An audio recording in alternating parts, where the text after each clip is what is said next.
Hello everyone, this is Leslie from Waffle of Idaho, and I am coming to you tonight with the first of 4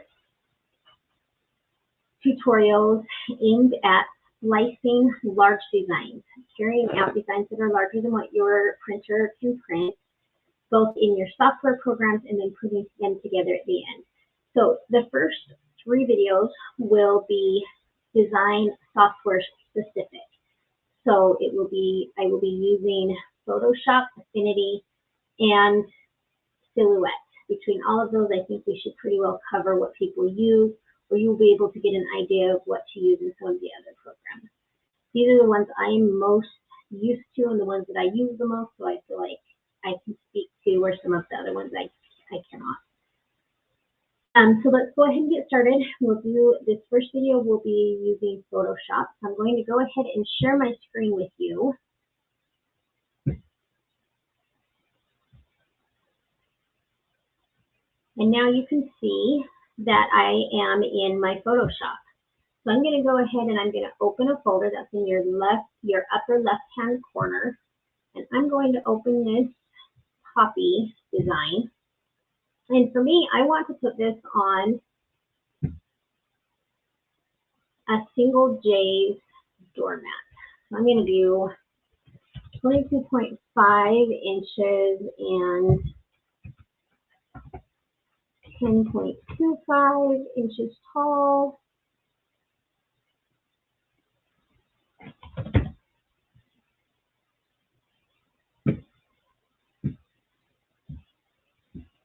You could do this in this screen as well if you wanted. Let me show you how to do it here, or you can just move it over to another screen if that's easier for you.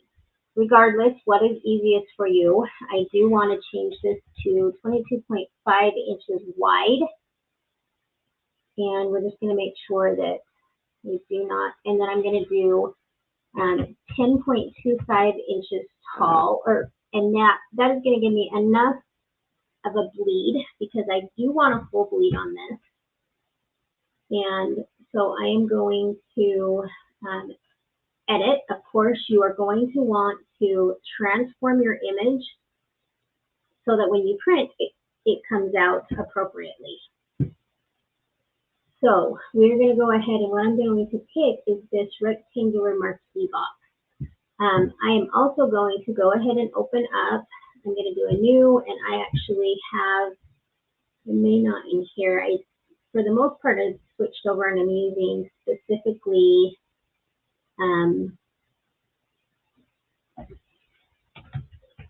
Affinity. So I have to add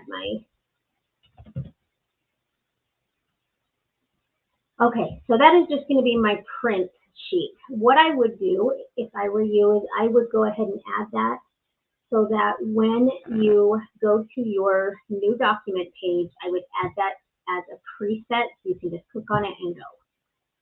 But that allows me to see exactly what my size is that's set up to print now. So what I'm going to do is go and do this rectangular marquee tool, which tends to be the easiest for me. So what I'm going to do is I'm going to start at this outer corner, and I'm going to hold my left mouse button down and just drag it over somewhere. Obviously, the widest I can do is about 12 3/4 in order for it to print all the way. So let's go ahead and do that.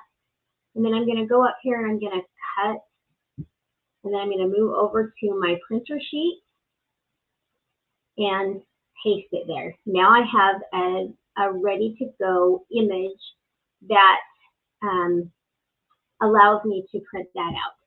Now, I have a lot of people that ask me how I decide how to splice an image. In an image like this that is full bleed, then anywhere you go, you're going to have a lot of image to splice to.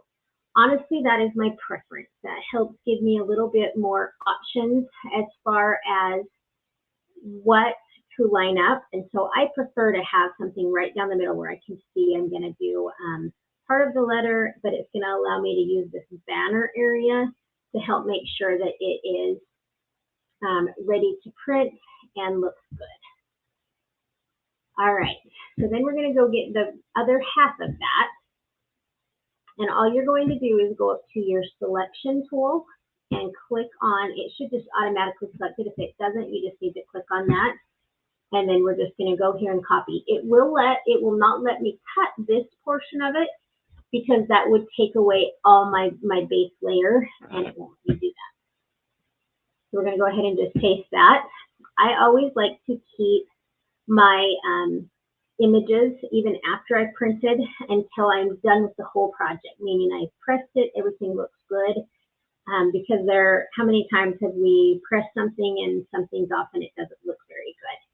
So I would keep your projects lined up. You can just unclick so that you don't see the image that you don't want to print at that time. So that's what I would do with that.